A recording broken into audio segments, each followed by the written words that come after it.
Liverpool 2, Arsenal 2. A game has been played at Anfield. It has ended in favor of no one. Points have been shared. It has ended in a stalemate, and obviously Arsenal have gone ahead to really lose from behind, according to me, because they led this game by 2-0. Remember, it was Martinelli in the 8th minute, as it did in the first minute at Emirates when they are playing Liverpool. Martinelli found himself on target.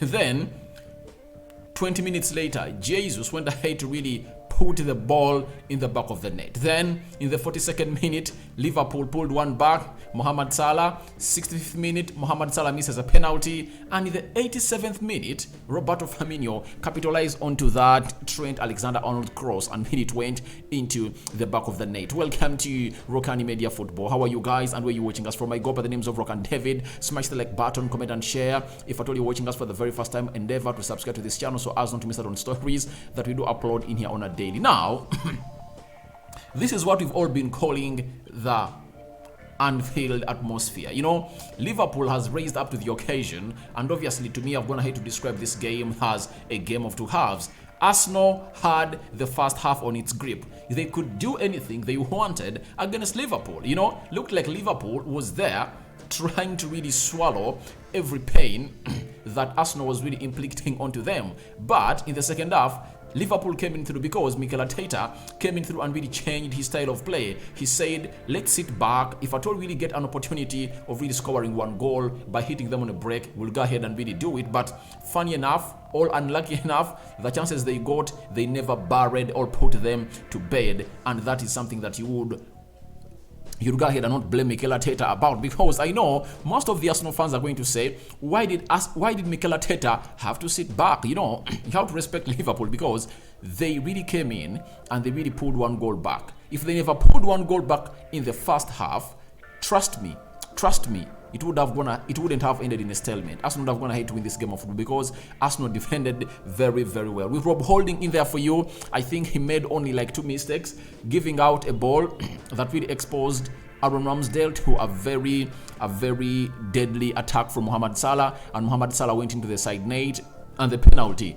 he really causes. But it shows you that this was a result I called in for. I called in for 2 results. I said the worst result Arsenal is going to get at Anfield is going to be a draw. You know, and I said if Arsenal is to win, it's going to be a 3-2 win. And because I knew that Liverpool's defense is really porous. You know, it's no longer watertight as it used to be. And Arsenal is really good at really making those defenses really look vulnerable, right? Then, for Arsenal, without William Saliba, I knew that they would go ahead and really concede like 2 goals, because I know what Liverpool does at Anfield. They really score goals because those fans keep them going and rocking. You've seen them from the moment Arsenal scored the first goal. They had to go on and really try to support their team to get back. Even when Jesus scored a second goal and Liverpool was 2 goals down, the fans of Liverpool are really rocking, knowing that we can turn this around, because in the history of Anfield, we've gone ahead to turn around results like this very many times. So, I would like to credit Mikel Arteta. You know, Arsenal last collected a point, all 3 points, at Anfield in 2012, and by that time, Arteta was still the manager of was still a player of Arsenal. Now, they've gone ahead today to capitalize onto that win, onto that draw. They've gotten a point. That means they're having 72 points. Not so. Arsenal is having 73 points. Arsenal is having 73 points, 30 games played, meaning that if City goes ahead to play their game they have in hand, Arsenal is going to find themselves in a position of being 3 points behind Manchester City. That's it. Now, remember, the game between Arsenal and City is going to play on the 26th, meaning that that's going to be really what we call the title decider. And when you look at the games that Arsenal are left with, I believe the only big game they had to really go ahead and really play, I think, was this one. Because that of City, I know Arsenal can match City because they are almost the same team. They play the same way and they know themselves. When you look at Arsenal, they are playing West Ham away. That is on Sunday 16th. Then they're going to be playing Southampton on 21st April. That is it. Then on the 26th of April they are playing Man City, and the 29th of April they are hosting Chelsea. So after that they're going to play Newcastle, they have Brighton, they have Nottingham Forest, and they have Wolverhampton Wanderers. So it's up to Arsenal to really continue really winning its games and go ahead and not accept lose against City. If Arsenal goes to City and they don't lose, that will put them in a situation of really winning the trophy, and I think that's all what Arsenal is supposed to do. So guys, the game has ended 2-2. It has been a very good game of football. If at all you really liked a game that was really end to end, you know, Mikel Arteta had Jesus onto that field of play and he really made good substitutions. But for me, I believe he made one mistake. He kept Zinchenko on for so long, and that's why they conceded the second goal, because Zinchenko was supposed to be taken off early enough, and Tierney was supposed to go on and really close that side, because he had decided to go defensive and there was no reason of him to really keep Zinchenko on around the 70th minute. He was supposed to take him off all the 80th minute and bring on what we call Tierney, because Tierney came in through and closed that left backside and no one could pass. But Thomas Partey just did his job, though not to the level I expect him to be doing it, but obviously he won the duels, aerial duels, ground duels. He made the interceptions. The checkmates were paid very well for him. And Martin Odegaard was really a novice. He was a passenger today, and he had nothing to do in that game of football. And I expected him to really rise up the occasion. Bukayo Saka just let his entire team down, according to me, because these are games that you have to go ahead and really show us that you are really world class, as people are really trying to portray you. So when you look at Martinelli, he has gone ahead and shown us that he's a very good player, and even in big games like this, he raised up to the occasion, scoring the first goal, putting in an assist for Gabriel Jesus. That's what we call class. That's what we call class. You know, the English media will not go ahead and really hail Jesus. They won't hail Martinelli, Gabriel. But if I told it was Bukayo Saka who had gone ahead to score that goal and put in an assist, you would have seen all the back pages having Bukayo Saka onto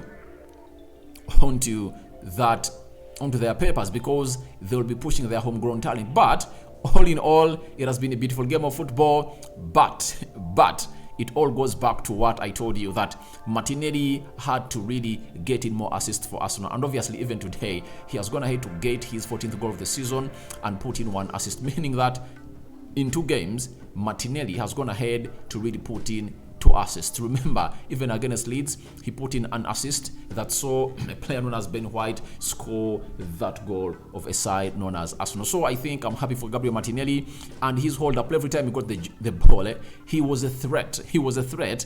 And he really did lots of things as far as Arsenal were concerned. But it's all good that Arsenal never lost. Goalkeeper Aaron Ramsdale, to me, he's really nearing the world-class level. You know, he has made close to 4 worldies. 4 worldies, you know. The last one he makes of Konate, then that of Mohamed Salah, you know, the color that was going to the far post, and that of Darwin Núñez when it was a 1-1 situation, 1v1 situation, and he really kept Arsenal into the game. And by the way, these are points, or these are saves that will go down in history to be remembered if at all Arsenal really win this trophy. I believe them getting a point away at Liverpool is really a very huge plus, because when you look at all the teams that are playing the Big Six, when they come to Anfield, they've gone ahead to really fall onto the sword of Liverpool players. Now, United swallowed 7. Man City was beaten by 1-0, you know. Chelsea got a draw 0-0. So it shows you that most of the teams that have come in at Anfield have not gone ahead to really get in a point. But that leaves Liverpool in a very worse situation, because right now they're having 40. When you look at Liverpool is having 44 points, right? Liverpool is having 44 points, and United is just 12 points ahead of them with Newcastle. Those are the 2 teams that are really into the top 4 spots of the Premier League table, and that really puts them in a very bad situation, because they need to see themselves really. They need to find teams like Manchester United losing how many games? 4 games for them to even come close to them. And you think that United is going to go ahead and really lose those games? Or Newcastle? That's a very huge doubt that I'm really having in my mind, and I don't see it happening in there for you. So that has been what happened. That's what happened at Anfield, and let's go to the team stats as they really went on and really happened today, as Arsenal really drew 2-2 by Liverpool. So Liverpool had 21 shots, Arsenal had 9. You see, Liverpool had 6 shots on target. It shows you that Arsenal really defended very well, and it never gave Liverpool a very good atmosphere into their box, because if at all you're having 21 and only 6 shots for you on target, that means you never even averaged half of the shots that you had in the entire game. Arsenal had 5.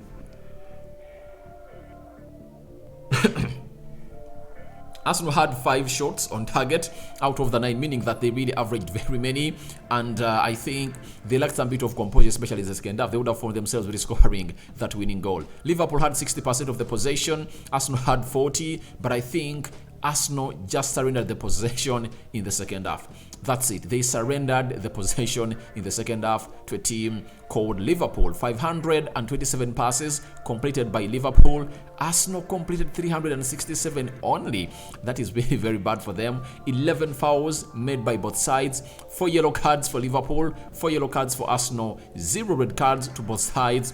Then 2 offsides to both sides. 5 corners for Liverpool, 4 corners for Arsenal. When you look at these results, it almost show you that this game was really well deserved to be a draw. The Liverpool in the second half really had a lot of chances, but they never really went ahead to really score on many, with even Rob Holding tipping down Mohamed Salah and obviously bringing in what we call a penalty for a side which goes by names of Arsenal. But good enough.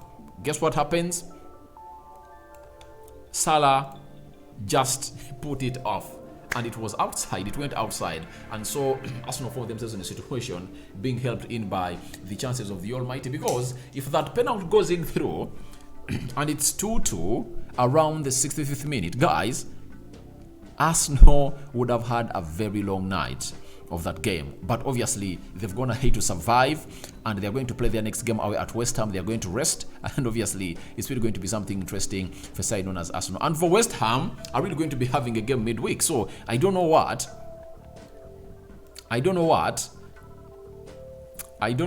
the coach of West Ham is going to do, because on Thursday I think they are playing into on Thursday, that is 13th, they are playing Ghent away. That means Arsenal would have gone ahead to rest for some 7 days, and West Ham would have gone ahead to come in through and really play on Thursday. Meaning they're going to rest for how many days? Friday, Saturday, 2 days, and they will be having a jet lag. So I think that we'll see Arsenal capitalizing onto that, and obviously win that beautiful game of football. So let's go to the Premier League table and see how everything is really panning out to be onto this channel. When you look at the Premier League table, Arsenal is still on top of the Premier League table, and they Arsenal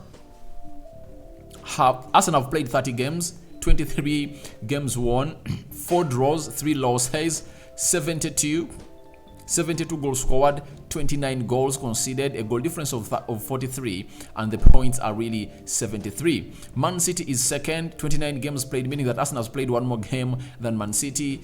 21